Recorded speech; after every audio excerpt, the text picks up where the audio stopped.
예수님이 십자가 죽음을 앞두고 하신 얘기잖아요. 근데 예수님은 죽음을 어떻게 생각했을까? 2절에 보니까 내 아버지 집에 거할 곳이 많도다. 그렇지 않으면 너희에게 일렀으리라. 내가 너희를 위하여 거처를 예비하러 가노니. 여러분 가노니에 동그라미 한번 쳐보실래요? 내가 너희를 위하여 거처를 예비하러 가노니. 그 다음에 3절에 보니까 가서 동그라미 치세요. 너희를 위하여 거처를 예비하면 내가 다시 와서. 예수님은 지금 십자가 죽음을 앞두고 있잖아요. 그런데 예수님은 지금 자신의 죽음을 2절에 보니까 가노니, 3절에 가서, 그 다음에 내가 다시 와서 라고 이야기한단 말이에요. 보통 사람들은 죽음은 끝났다라고 생각하는데 예수님은 죽음에 대해서 이 보통 사람들이 가지고 있는 생각과는 완전 다른 생각을 가지고 있었던 것 같아요.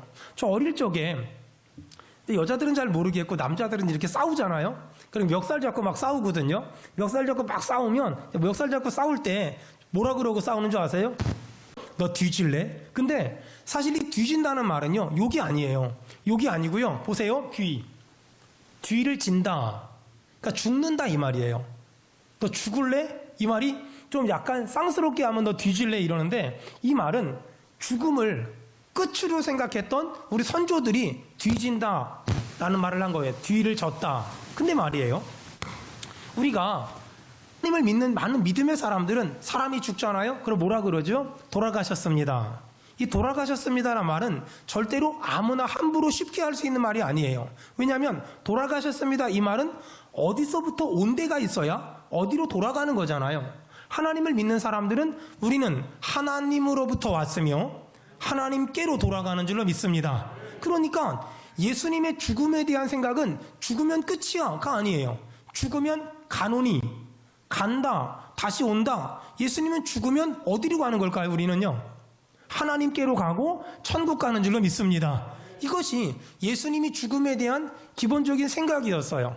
그러니까 하나님을 믿는 사람이 생각하는 죽음과 하나님을 믿지 않는 사람들이 생각하는 죽음은 완전히 달라요. 하나님을 믿는 사람들이 생각하는 죽음은 하나님께로 가는 것이며 천국을 가는 거예요. 근데 하나님을 믿지 않는 사람들은 죽으면 끝났다라고 생각해요. 예전에 조현철 목사님하고 잠시 커피를 마시는데 목사님이 그런 말 하더라고요. 본인은 나중에 천국 가기 직전에 임종예배를 드릴 때 제발 임종예배 설교를 빨리 했으면 좋겠대요. 왜냐하면 빨리 천국 가고 싶은데 그래도 설교 끝날 때까진 가면, 그 설교 끝나기 전에 가면은 목사님이 너무 어색할 것 같아서 최소한 설교가 끝난 다음에 가고 싶은데 설교를 길게 하면 내가 천국 가는 시간을 늦추면 짜증날 것 같대요. 그래서 혹시라도 저보고 만약 목사님이 제 임종예배를 주관하시거든 이렇게 해달래요. 굿바이. 딱 한마디만 해달라고. 딱 굿바이. See you later. 얼마나 멋있고 얼마나 은혜로워요. 임종예배는 그래야 돼요. 빨리 가야지. 아니 나쁜 데 가는 게 아니라 천국 가는 건데, 하나님 만나러 가는 건데, 그러니까 우리가 하나님을 믿지 않는 사람들이 죽는다 그럼 끝났다. 근데 하나님을 믿는 사람들이 죽는다 그러면 돌아갔다, 갔다. 어디로 갔다고요? 하나님께로 갔으며 천국 간 줄 믿습니다. 이것이 기독교 신앙의 죽음에 대한 의미다. 자, 그런데 예수님은 도대체 누구를 위해서 십자가에 못 박혀 죽으셨을까? 우리 성경 볼까요? 요한복음 14장. 예수님은 도대체 누구를 위해서 십자가에 못 박혀 죽으셨을까? 요한복음 14장 2절 다 같이 읽겠습니다. 시작. 내 아버지 집에 거할 곳이 많도다. 그렇지 않으면 너에게 일렀으리라. 내가 너희를 위하여 거처를 예비하러 가노니. 자, 거기 언더라인 치세요. 내가 누구를 위하여? 너희를 위하여. 예수님이 왜 죽으셨을까? 우리를 위하여, 나를 위하여. 여러분, 예수님은요 이 땅에 우리를 위해서 오셨으며 우리를 위해 사시다가 우리를 위해 십자가에 못 박히셨고 우리를 위해 부활하셨으며 우리를 위해 승천하셨으며 우리를 위해서 다시 오실 줄로 믿습니다. 이것이 예수님의 삶이었어요. 예수님은 다 우리를 위해서. 보세요, 예수님이 오병이어의 기적을 행하신 다음에 자기가 떡 한 조각 먹은 적이 없어요. 예수님이 물고기 떡 먹은 적도 없고 떡 먹은 적도 없어요. 예수님이 자신을 위해서 기적과 이적과 표적을 행한 적도 단 한 번도 없어요. 예수님은 우리를 위해서 이 땅에 오셨고 우리를 위해서 십자가에 못 박혀 죽으셨고 예수님은 우리를 위해서 부활하셨고 승천하셨고 예수님은 우리를 위해서 다시 오실 줄로 믿습니다. 예수님의 생애는 전부 우리를 위해서, 전부 우리를 위해서. 여러분, 그 예수님이 우리한테 이렇게 살아라 라고 말했어요. 먹든지 마시든지 무엇을 하든지 무엇을 위해 살라고요? 하나님의 영광을 위해 살아라. 이게 신앙생활의 기본이에요. 자, 신앙생활의 기본 정리할게요. 예수님이 날 위해 살았으니 나는 주를 위해 사는 것, 그것을 믿음생활이다, 신앙생활이다 라고 말해요. 다시요. 예수님이 나를 위해 살았으니 나도 주를 위해 사는 것, 그것을 영적 생활이다, 믿음 생활이다 라고 얘기하고요. 이렇게 신앙생활하면 참 행복해요. 이렇게 신앙생활하면 참 신난단 말이에요. 근데 이렇게 사는 건 비단 신앙생활만 행복한 게 아니라 이렇게 살아가는 모든 삶이요, 어떤 인생의 기본 원리 같아요. 자, 여러분 한번 생각해 보세요. 남편이 무엇을 먹든지 마시든지 아내를 위해 산다면, 아내가 무엇을 먹든지 마시든지 남편을 위해 산다면, 부모님이 무엇을 먹든지 마시든지 자녀를 위해 산다면, 자녀가 무엇을 먹든지 마시든지 부모님을 위해 산다면, 목사가 무엇을 먹든지 마시든지 성도들을 위해 산다면, 성도들이 무엇을 먹든지 마시든지 목회자를 위해 산다면, 여러분, 그런 가정을 보고 천국, 그런 교회를 보고 천국이라고 말하지 않을까요? 사업도 마찬가지예요. 사장님이 나름 오랜 시간 동안 사업하다가 많은 노하우를 알았어요. 그래서 직원이 너무 이쁘고 착해서 직원한테 노하우를 다 가르쳐줬어. 근데 어느 날 들려지는 소문이 그 직원이 여기저기 다니면서 떠들고 다녀요. 나를 위해서 알려줬겠어? 지 편하려고 알려줬지. 근데 이러면 억장이 무너져요. 여러분 한번 생각해 보세요. 내가 부모로 살다 보니까 아이들에게 잔소리할 때가 있어요. 제가 우리 아이들한테 잔소리하는 건 딱 하나: 싸우지 마라. 전 세상에서 교회든 집이든 싸우는 걸 정말 싫어하거든요. 우리 아이들한테 싸우지 마라, 이 말 딱 하나 하는 것 같아요. 근데 그렇게 부모로서 자녀들한테 말을 하잖아요. 그때 만일 자녀가 우리 아빠가 나를 위해서 하는 말이야, 그럼 기분이 안 나빠요. 근데 우리 아빠가 자기 위해서, 자기 편하려고, 자기 쉬우려고 이런 말 하는 거야 라고 말하면 부모와 자녀는 갈등할 수밖에 없어요. 여러분, 이렇게 예수님은 나를 위해서 이 땅에 오셨고, 나를 위해서 33년 동안 공생애를 하셨고, 나를 위해 십자가에 못 박혀 죽으셨고, 나를 위해 부활하셨으며, 나를 위해 승천하셨으며, 나를 위해서 다시 오실 줄 믿습니다. 그리고 나를 천국까지 데리고 가실 줄로 믿습니다. 그것이 예수님의 사역의 핵심이에요. 예수님은 전부 다 나를 위해서 모든 일을 행하셨다. 여러분, 이 나를 위해서라는 단어를 깊이 묵상해 보세요. 살다 보니 내 생각에 좋은 일이 있을 때도 있고, 내 생각에 나쁜 일이 있을 때도 있어요. 내 생각에 신나는 일이 있을 때도 있고, 내 생각에 마음이 아플 때도 있어요. 내 생각에 기분이 좋은 일도 있고, 내 생각에 기분이 나쁜 일도 있어요. 사람들은 내 뜻대로, 내 맘대로, 내 계획대로, 내 의도대로 어떤 일이 되면 복 받았어요, 선물 받았어요, 응답 받았어요, 축복 받았어요 라고 말해요. 반대로 내 뜻대로, 내 맘대로 어떤 일이 되어지지 않으면 하나님이 벌 줬나? 하나님이 어떻게 나한테 이럴 수 있어? 라고 말하면서 하나님한테 서운한 감정을 드러내고 하나님에게 섭섭한 감정을 드러내요. 근데 여러분 잘 들어보세요. 하나님은 지금 내 입장에선 그 일이 좋게 된 것 같기도 하고, 나쁘게 된 것 같기도 하고, 복인 것 같기도 하고, 저주인 것 같기도 하고, 선물인 것 같기도 하고, 아닌 것 같잖아요. 근데 하나님이 내 삶에 허락하신 모든 일은요, 다, 이건 아멘 해야 돼요, 전부 다 나를 위해서 주신 줄로 믿습니다. 나를 위해서 허락하신 줄로 믿습니다. 자, 요한복음 14장 2절. 요한복음 14장 2절 다 같이 읽겠습니다. 시작. 거할 곳이 많도다. 그렇지 않으면 너희에게 일렀으리라. 내가 너희를 위하여 거처를 예비하러 가노니. 아멘. 예수님이 내가 너희를 위하여 거처를 예비하러 간대요. 여러분, 예수님은 자신이 죽는 것을 뭐라고 말했냐면, 내가 너희를 위해서 저 하늘나라에 거처를 예비하러 간다 라고 말씀하세요. 여러분, 지금 저 하늘나라에서는요, 예수님이 우리를 위해서 거처를 예비하고 계시고요, 그 거처를 다 예비하시면은요, 3절에 보니까 너희를 위하여 거처를 예비하면 내가 다시 와서, 여러분, 예수님은 다시 재림하실 줄로 믿습니다. 내가 다시 와서 내게로 영접하여 나 있는 곳에 너희도 있게 할 거다라고 지금 주님이 말씀하세요. 여러분, 죽으면 끝이 아니에요. 죽으면 뒤를 지는 게 아니에요. 죽으면 우리는 하나님 만날 거고 우린 천국 갈 거예요. 여러분, 이 분명한 믿음이 있잖아요. 그럼 어떤 사람이 죽었어요.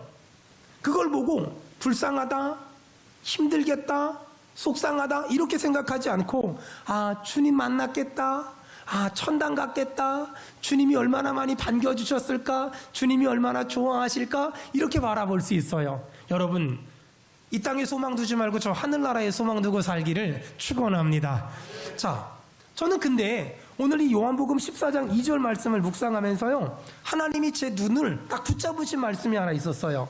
내 아버지 집에 거할 곳이 많도다. 그렇지 않으면 너희에게 일렀으리라. 내가 너희를 위하여 거처를, 동그라미 치세요, 예비하러. 여러분, 하나님이 우리의 삶을 예비하세요. 3절에 보니까 가서 너희를 위하여 거처를 예비하면, 또 나오지요. 하나님이 이렇게 우리의 삶을 예비하세요. 하나님이 우리의 삶을 이렇게 예비하세요. 저는 이 예비라는 단어를 묵상하는데 그렇게 하나님이 주시는 은혜가 있더라고요.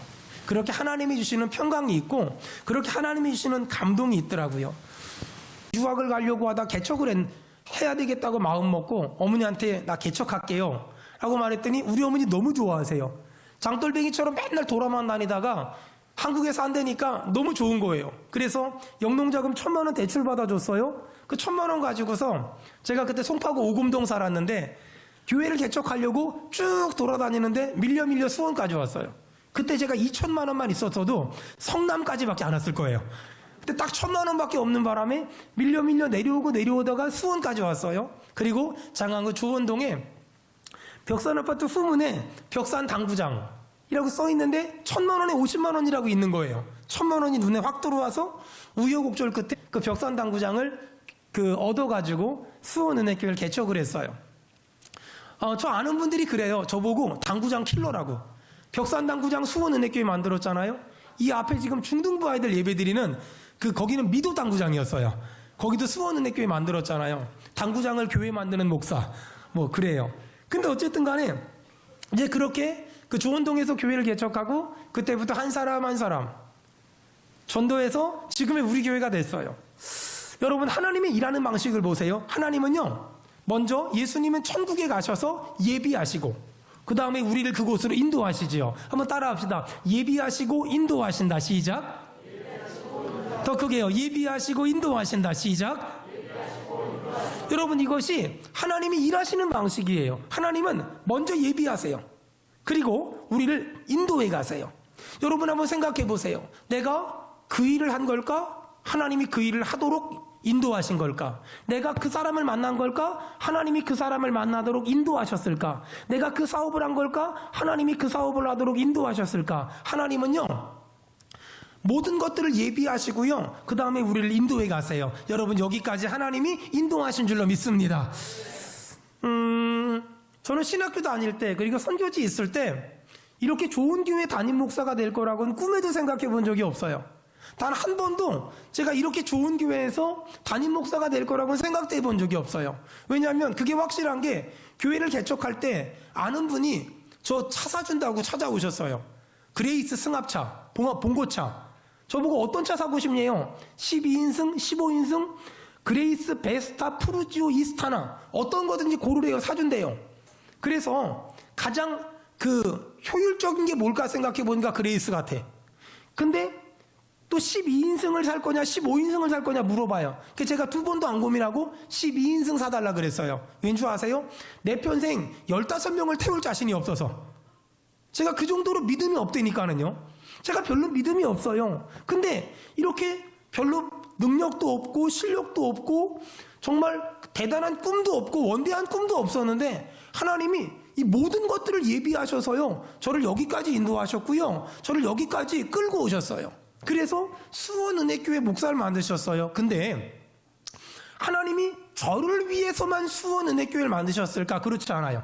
하나님은 저를 위해서도 수원은혜교회를 만드셨지만 여러분 한 사람 한 사람을 여기까지 인도하셔서 수원은혜교회 공동체 안에 모으기 위해서 하나님은 수원은혜교회를 예비하시고 여러분들을 인도하신 줄로 믿습니다. 그래서 하나님은 어떤 사람은 저 인천에서 오게 하시고, 어떤 사람은 저 평택에서 오게 하시고, 어떤 사람은 우리 김서희 권사는 과천에서 오게 하시고, 우리 박혜리 집사님은 중국에서 오게 하시고, 이렇게 하나님이 여기저기서 막 이렇게 오게 하시는 거예요. 너무너무 신기하지 않아요? 너무너무 오게 하세요. 자, 하나님이 일하시는 걸 봐봐요. 하나님 먼저 뭐 하신다고요? 예비하시고, 그 다음 뭐 하신다고요? 인도하신다. 자, 시작. 예비하시고 인도하신다. 하나님은 지금도 이렇게 역사하시고 이렇게 일하세요. 하나님은 내가 알지 못하는 곳에서 무언가를 예비하시고 그 다음에 하나님은 내 삶을 그쪽으로 막 인도하세요. 그러니 여러분 걱정하지 말고 근심하지 말고 염려하지 말고 하나님이 가장 좋은 걸 예비하셨음을 믿고 하나님의 인도하심 따라 살기를 축원합니다. 그걸 믿음 생활이다, 신앙 생활이다 라고 얘기해요. 지난주 금요일 날인가 제가 예배 끝나고 나가는데 제가 처음 보신 분들이 좀 계셔서 어떻게 오셨어요? 이렇게 물어봤어요. 이렇게 물어봤더니 저를 딱 보더니 놀라시더라고요. 그래서 왜 놀라시냐고 물어봤더니 텔레비전에서만 보던 사람을 이렇게 실제로 보니까 비웃지 말고요. 어쨌든 간에 너무 놀랬다고. 그러면서 어떻게 저희 교회 오셨습니까? 이렇게 물어봤더니 그분들이 하는 말이 여기 이 동네 맨날 지나다니는데, 여기 정자동 사시는데 맨날 지나다니는데 아니 이 교회는 이상하게 코로나 기간임에도 불구하고 사람들이 예배 때마다 북적거려서 너무 궁금해서 와봤다는 거예요. 그래서 그 심리가 뭘까 생각해 봤더니 왜 맛집이라고 써 있으면 줄 서서 먹잖아요. 줄 서 있으면 왠지 맛있어 보이잖아요.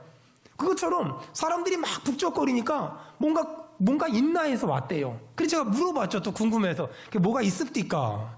물어봤죠. 그랬더니 뭔가 많이 있다고. 그래서 저희 교회를 다니고 싶으시다고. 그래서 심사숙고하고 고민하고 오시라고 제가 강력하게 부탁드렸더니 막 웃고 가셨어요. 여러분 너무 신기하지 않아요? 하나님이 수원은혜교회를 예비하시고요, 정말 많은 사람들을 이렇게 인도하세요. 이게 하나님의 일하는 방식이에요. 하나님은 뭐 하신다고요? 예비하시고, 그 다음 뭐 하신다고요? 우리를 그곳으로 인도하실 줄로 믿습니다.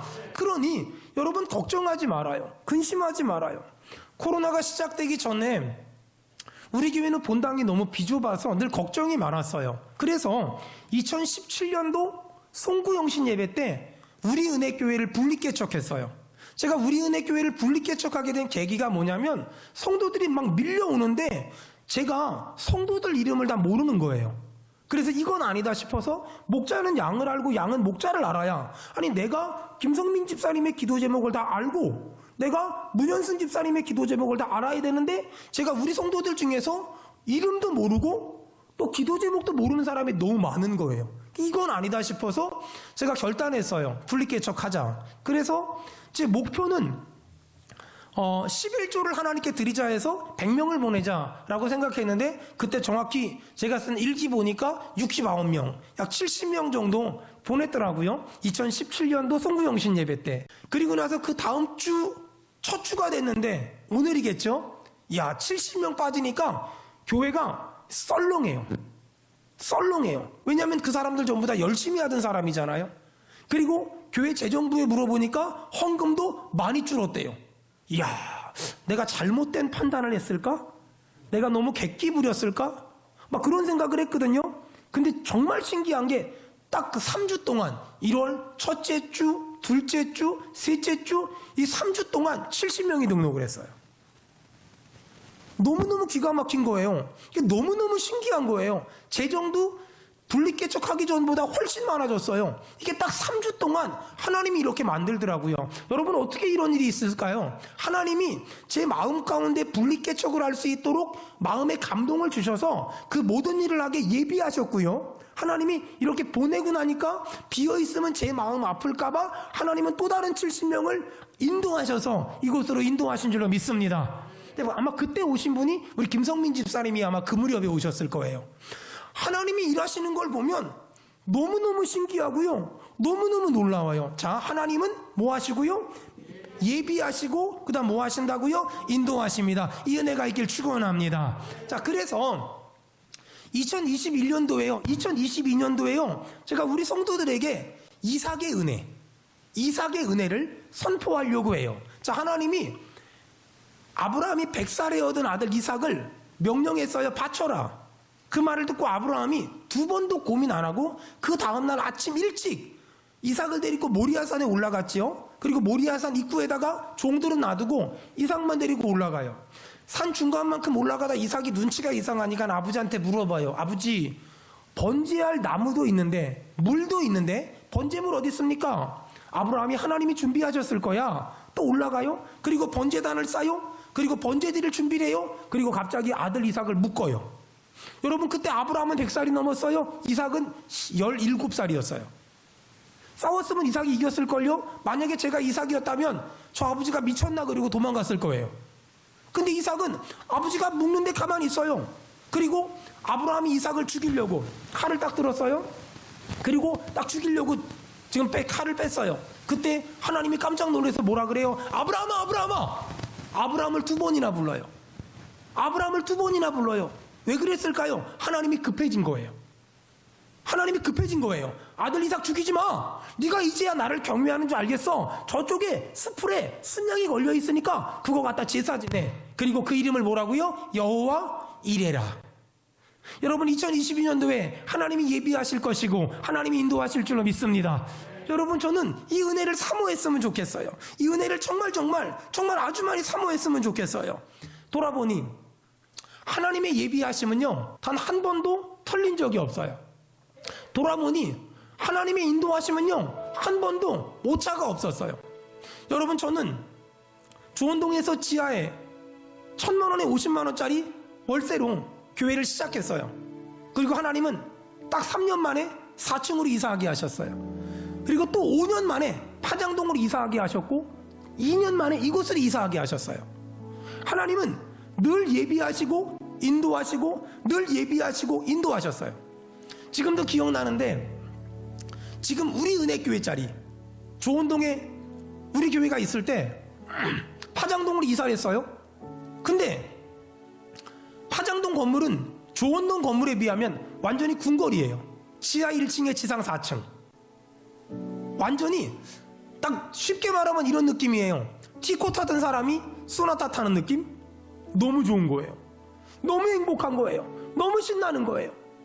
근데 월세가 어마어마했거든요. 그러니까 잠이 안 와요. 이 월세를 어떻게 내지? 이 건물 유지비를 어떻게 내지? 한날은 혼자 막 걱정하면서 앞에 주차장을 청소를 하고 있는데 건물 주인분이 이렇게 다가오시더니 물어봐요. 목사님, 무슨 걱정이 있어요? 왜냐면 장로님이시거든요. 건물 주인이 장로님이신데 목사님 무슨 걱정이 있어요? 그래서 약간의 의도된 이야기를 했어요. 월세가 비싸서 잠이 안 옵니다. 뭐 이러면 장로님이시니까 좀 깎아줄지 않을까? 이런 얘기를 했어요. 근데 그 장로님이 제 의도와는 다른, 지금도 기억나는 멋진 말을 하셨어요. 목사님, 아버지가 아들 너무 이뻐서 자동차 사줬는데 기름값 안 주겠어요? 하나님이 다 예비하실 거예요. 다시요. 하나님이 다 예비하실 겁니다. 이 말을 들었는데 월세 깎아준 것보다 훨씬 행복했어요. 월세 깎아준 것보다 훨씬 기분 좋았어요. 그리고 장로님이 저한테 한 가지 물어봤어요. 월세는 안 깎아주면서, 목사님, 제가 이렇게 보니까 수원은혜교회에 두 가지가 필요한 것 같아요. 자기가 둘 중에 하나를 해줄 테니까 선택을 하래요. 하나는 피아노, 그랜드 피아노. 그때 여러분 업라이트라고 아시죠? 가정용에 이렇게 쓰는 거 있잖아요. 저희가 그 피아노 썼거든요. 근데 장로님이 저희가 업라이트를 쓰니까 저 그랜드 피아노를 사줄까요? 아니면 그 목사님 자동차를 사줄까요? 물어보시더라고요. 제가 그때 그레이스 승합차 운전하고 다녔거든요. 목사님 둘 중에 하나를 목사님이 원하는 걸 사줄 테니까 목사님 월세 깎아달란 말 하지 말아요. 일이 됐어요. 그래서 제가 뭘 할까 얘기하다가 뭐 두 번도 고민 안 하고 하나님의 성전에 성물이 중요하잖아요. 그랜드 피아노 사주세요 해서 생긴 게 저거예요. 여러분, 저는 그 장로님의 그 말 한마디가 지금도 잊혀지지 않아요. 아버지가 아들 이뻐서 자동차 사줬는데 아니 기름값 안 주겠어요? 하나님이 다 예비하실 거예요. 하나님이 다 준비하실 거예요. 우리 아멘 합시다. 여러분, 저는 우리 안에 이런 믿음이 있었으면 좋겠어요. 하나님이 여기까지 인도하셨잖아요. 앞으로도 인도해 주실 줄로 믿습니다. 하나님이 여기까지 우리 돌봐줬잖아요. 하나님이 앞으로도 돌봐주실 거예요. 저는 뭐 가끔 설교할 때 얘기하지만 아버지가 아주 일찍 돌아가셨어요. 그래서 엄마랑 누나랑 저랑 셋이 살았거든요. 근데 평소 때는 버스 타고 다니는데 이제 엄마가 무슨 급한 일 있잖아요. 그럼 택시를 타요. 택시 잡을 때 어떻게 잡았냐면요, 누나랑 엄마는 길거리에서 택시 막 잡아요. 택시 막 잡아요. 근데 저는요 거기 안 서 있어요. 저 어디 서 있는 줄 아세요? 나무나 전봇대 뒤에 딱 서 있어요. 그러다가 엄마가 택시를 잡아가지고 딱 문을 여는 순간에 그때 뛰어가야 돼요. 만약에 제가 서 있잖아요, 안 태워줘요. 왜냐하면 그 합석인지 합승인지 그걸 해야만 택시기사들이 돈을 벌 수 있는데 3명이면 그걸 하기 힘드니까 안 태워줘요. 그러니까 숨어 있다가 딱 잡으면 제가 막 뛰어가서 그걸 딱 타잖아요. 근데 그러면 탈 수 있어요. 그러면 내릴 때까지 택시기사 아저씨가 욕을 해요. 애는 왜 이렇게 많이 나가지고 남 돈 버는데 힘들게 하냐고. 왜냐하면 그때는 한 명 낳아 잘 키우자. 제가 그 세대거든요. 한 명 낳아 잘 키우자. 근데 참 신기하죠. 제가 제 아내랑 결혼해서 셋째를 낳았는데 국가에서 애 잘 키우라고 20만 원짜리 그 선물 상품권 줍디다. 하나님이 저희 애 셋나라고 정부의 정책까지 이렇게 바꾸시더라고요. 여러분 그런 경험 해보셨어요? 하나님이 나를 위해서 세상에 정책을 바꾸세요. 전 정말 그런 경험 많이 해봤어요. 아니, 필리핀에서 한국 왔는데 제가 장인 장모님하고 같이 살았거든요. 살 집이 없어서. 근데 어느 날부터 너무 죄송하잖아요. 애기랑 저랑 아내랑 아버지 집에 사는 게. 그래서 나와 살아야 되겠다. 돈이 없는 거예요. 하나님, 나 단칸방이라도 나가서 살 수 있도록 은혜 좀 주세요. 근데 어느 날 신문을 보니까 그때 최초로 전세자금 대출이라는 게 만들어진 거예요. 그래서 1,000만 원 대출 받아가지고 방어도 살았더니 세상에 하나님이 나를 위해서 나라가 전세자금 대출이라는 정책을 만들게 해요. 여러분이 믿건 말건 저는 그게 너무너무 신기해요. 우연히 일치치곤 전문 용어로 너무 아다리가 잘 맞아요. 그리고 저희가 2012년도에 여길 이사를 왔거든요. 2012년도에 여길 이사 왔는데 이제 예배당 건물도 생겼잖아요. 근데 문제가 저희 집이 없었어요. 그 파장동에 살았는데 건물 주인이, 집주인이 자꾸만 1,000만 원 올려달라는데 1,000만 원이 없어요. 그래가지고 어떻게 하지 막 고민을 했거든요. 옆에 있는 집사님 권사님들이 자꾸만 집 사라고 그분들이 옆에서 전문 용어로 목사님 대출 이빠이 받아가지고 사면 된다고 막 하고 이러시는 거예요. 근데 그런 걸 사본 적이 없어서 막 두렵고 떨리는 마음에 알아봤더니 또 금매로 나온 게 있대요. 근데 금매로 나왔는데 이분은 동신아파트에 약간 투기 목적으로 사셨는데 집값이 안 오르니까 승질이 나가지고 확 팔아버리고 딴 동네로 가버린다고, 뭐 이런 분이었어요. 그래가지고 정말 싸게 샀거든요. 정말 싸게. 어느 정도로 대출 받았냐면 꼭대기까지 받고 인테리어 비용까지 대출 받아가지고 돈이 없으니까. 그래가지고 지금 집을 샀어요. 근데 정말 신기한 게 딱 사고 나서 그 다음날 아침에 눈을 떴어요. 저는 집을 사본 적이 없으니까 취등록세라는 게 있다는 걸 몰랐어요. 만약에 취등록세를 또 내야 된다는 걸 알았으면 전 집을 못 샀을 거예요. 돈이 10만 원도 없으니까. 근데 그런 게 있대요. 근데 그 다음날 아침에 눈을 떠서 새벽 예배 갔다 와서 집에서 뉴스를 켰는데 뉴스에 뭐라고 나오냐면 부동산 좀 분위기를 활성화시키기 위해서 취등록세를 한 달 동안 면제해 주는데 그런 얘기가 나오는 거예요. 그래서 우리 교회 청년 중에 그쪽에 일하는 청년이 있어서 전화해서 얘야 그 취등록세 면제해 주는 거 우리도 해당되니 그랬더니 그 아이가 하는 말이 목사님네부터 해당이 된대요. 너무 신기하지. 그래서 저희는 취등록세도 내본 적이 없어요. 아니 근데 이번에 저희 막내가 이번에 고3 졸업을 하거든요. 그러니까 대학을 가야 되잖아요. 대학을 가야 되는데 이 아이가 대학을 가야 되는데 저희가 아이가 셋 다 대학생이에요. 그러니 얼마나 돈이 많이 들겠어요?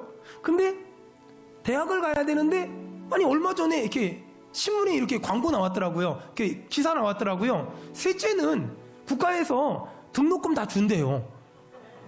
올해부터. 아니 그게 왜 작년도 아니고 재작년도 아니고 올해부터냐고요. 그것도 왜 셋째부터냐고요. 뭐가 있어 보이지 않으세요? 저는 이런 걸 볼 때마다 야 우리 목사님은 왜 이렇게 운이 좋아? 왜 이렇게 우연의 일치가 많아? 근데 제가 사실 저도 이런 것들을 우연의 일치가 아닐까 생각했거든요. 그래서 제가 존경하는 어른 목사님한테 물어봤어요. 목사님 저한테 이런 우연의 일치들이 많아요. 그랬더니 목사님 충격적인 말 했어요. 우연도 너 같은 사람한테만 일어나는 거야. 우연도 순종하는 사람에게, 우연도 기도하는 사람에게, 우연도 하나님의 뜻대로 사는 사람에게 일어난다는 거예요. 여러분 제가 후예배 때만 영상 안 나가니까 정말 한 가지만 간증할게요. 저희 막내가 대학을 가야 되는데 3명을 모집하는 곳에 원서를 냈더라고요. 만약에 3명을 모집하는 줄 알았으면 딴 데 넣으라 그랬을 텐데 3명을 모집하는 곳에 원서를 냈는데 예비 3순위가 됐어요. 될까요? 안 될까요? 작년 재작년 5년 동안 봐도요 된 적이 한 번도 없어요. 왜냐면 거기 된 애들이 다 안 나가더라고요. 근데 그걸 보고 제 아내랑 저랑 기도했어요. 하나님 그 3명 아이들이 더 좋은 대학 가게 해주시고 제발 얘 좀 들어가게 해주세요. 근데 정말 신기한 건 들어갔어요. 근데 예비 4번은 또 안 됐어요. 여러분 저는 이런 우연의 일치치고 너무 신기한 일들을 보면서 야 이게 뭘까? 근데 저는 정말 믿는 건요 하나님은요 우리 앞에서 예비하시고요 하나님은 우리를 인도해 주시는 줄로 믿습니다. 저는 그 믿음이 있으니까는요 자신 있어요. 지금 당장은 앞길이 아무것도 보이지 않아요. 나 어떻게 살아야 되지? 나 뭐 해야 되지? 나 어떻게 해야 되지? 나 뭐 먹고 살지? 나 어떻게 하지? 라고 생각하지만 정말 신기한 건 하나님은 저를 위해서 정부의 정책을 바꾸시고요, 저를 위해서 지역의 분위기를 바꾸시고요, 저를 위해서 어떤 사람의 마음을 만지시고요, 저를 위해서 상사들의 마음을 만지시고요, 저를 위해서 상사들의 마음을 만지세요. 여러분 잘 깨달아 보세요. 하나님은 나를 위해서 어떤 사람의 마음을 강팍해 하기도 하시며 또 하나님은 나를 위해서 어떤 사람의 마음을 열어주시기도 하시며 또 하나님은 나를 위해서 내가 시험 보는 시험 문제가 내가 공부한 것만 다 나오기도 하시며 또 하나님은 나를 위해서 내가 공부한 건 하나도 안 나오게 하세요. 중요한 건 그 모든 것이 나를 위해서며 하나님은 앞서서 예비하시며 나를 선한 길로 인도해 주실 줄로 믿습니다. 우리 청년들이 어저께 저한테 그래요. 목사님 저 올해 꼭 결혼해야 되는데요. 올해 꼭 결혼해야 되는데요. 목사님 기도 좀 해주세요. 기도했어요. 하나님 올해 김나단 목사님의 은혜가 임하게 도와주시옵소서. 이 얼마나 은혜로운 은혜입니까? 3개월 만에 만나서 결혼하는 은혜. 그렇게 기도했더니 목사님 너무 좋다고. 제가 그래서 절대로 결혼하더라도 따라가지 말고 데리고 올 것이며 자녀는 아들 둘, 딸 둘, 넷씩 날 것이며. 사랑하는 여러분, 저는 짧은 인생을 살아오면서 이런 하나님의 일하심, 이런 하나님의 역사하심을 너무나 많이 지금까지도 경험했고 지금도 경험하고 있으며 앞으로도 하나님은 경험하게 하실 거예요. 이 경험이 저만의 경험이 아니라 우리의 경험이 되길 원하며 우리의 간증이 되길 원하며 우리의 신앙 고백이 되기를 주의 이름으로 축원합니다. 여러분 어떻게 하신다고요? 하나님은 먼저 예비하시며 그 다음엔 우리를